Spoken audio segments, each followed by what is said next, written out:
তিনটি মন্ত্র নিয়ে যাদের জীবন, সত্যম শিবম সুন্দরম, দুঃখের পৃথিবীটা তাদের কাছে এক আনন্দ আশ্রম, এক আনন্দ আশ্রম।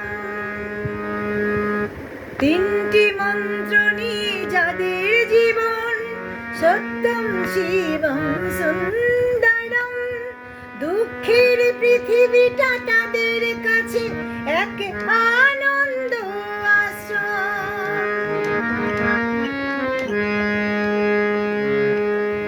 সেই মানুষই আসল মানুষ, যার জীবন পরের তরে, রাজার মুকুট ছেড়ে হাসি মুখে